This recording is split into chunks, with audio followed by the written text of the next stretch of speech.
Manju. Oh my Hi. God, how pretty are you? It's you. Your first Jan and second Jan. What are you saying? Oh my God, fellow Capricorn. No wonder. Great. So lovely, and congratulations on your web debut. And we are all cheering for you. We Thank always you. cheer for you for all that you are and what you've supported and what you've been through and how courageous you are. And of course, Thank you so much, Manju. Thank you. and now coming back to the screen again. So tell me about Yes, that. so looking forward to it. My God. I mean, what I would say that so grateful that I'm alive, but more than that, now that's behind. It wouldn't be fun to be just alive.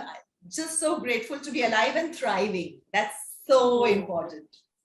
And the fact that it's not just about whatever happened and you faced it, and the books that you introduced to people, and the process of recovery was also so empowering to other people. That was very inspiring. I think sharing it has given me strength also. So, I think it worked both the ways. If it has helped people, it has helped me more. Please believe me. And also left you to read many, many, many, many books. So I'm Yes. sure you're full of stories. Absolutely. Yeah. And so tell me about the books first. We'll start talking about the books that left an impression on you and helped you move forward. At different phases of Are life. there any? At different phases in my life, different books, different authors have kind of left an impression on me. And having said that, I would say that some of when I look at it, there is Isabella in there that I really, really like. Toni Morrison, Elif Shafak. So if you go to see a lot of my writers who have left a very lasting impression on me and whom I love have been women writers. And so that I think it was uncanny. I kind of probably how do I say? Probably I went searching for them, or their voice resonated with me, something in me liked it. And so I kept going back to their books. So there have been very, very strong authors, women authors who have left an impression on me. But as a child, I've read my share of Enid Blyton and all of that. But I would say some of my favorite would be Chanda Mama, Panchatantra stories, Tinkle, so all of that I've been through, done the mystery stories and all of that also. And then came a period where I found science fiction. And oh my God, I'm a big fan of science fiction. So yes, it was Asimov, but the Dune series, and it just went on then. And fantasy fiction also was one of my favorites. Fantasy fiction, I feel, is like my comfort food, every time that I'm exhausted, tired, out of it, I kind of retreat into fantasy fiction. It always helps me. But also the fact that I've consumed a lot of your Instagram and all your stories, that goes without saying. I'm sure a lot of the world has done it too. I remember when you spoke about hair and losing hair and how you used to hide your face beneath your hair and suddenly you had to face the world.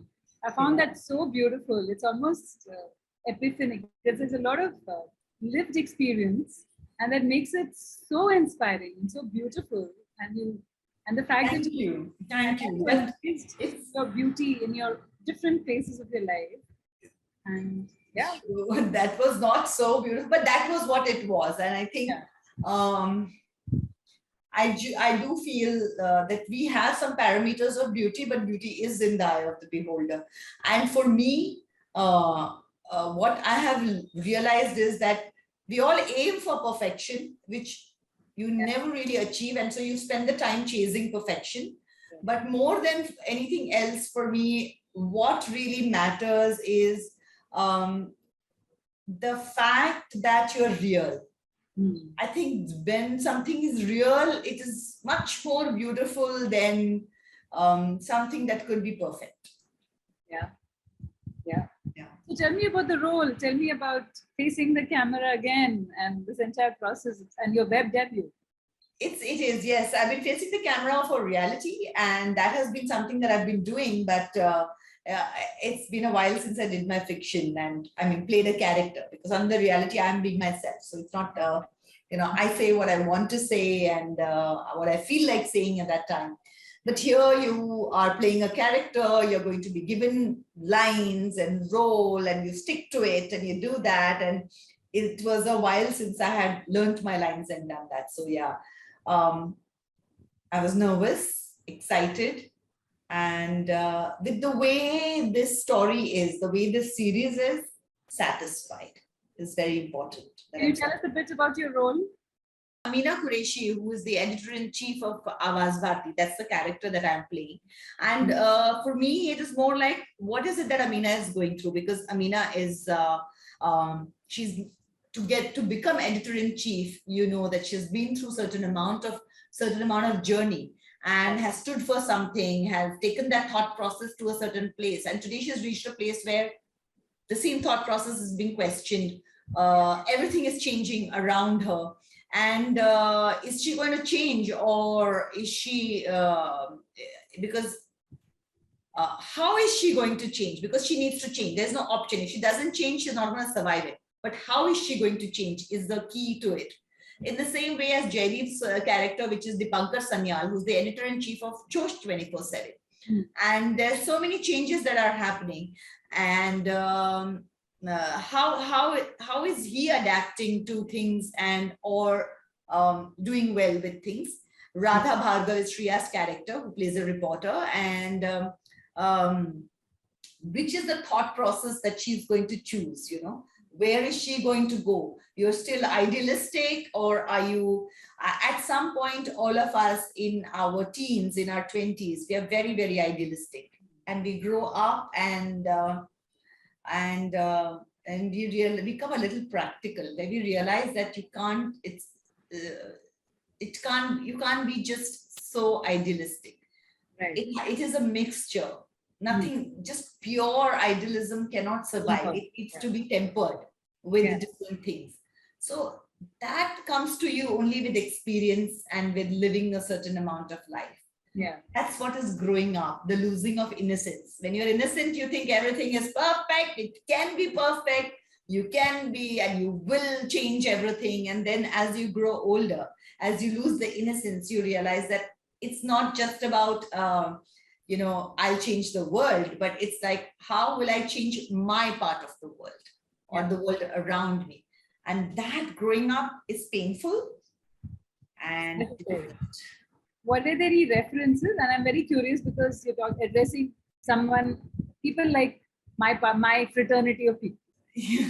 No, I get that. But so I would say that there are references, but it's more like the way of thinking rather than any one individual.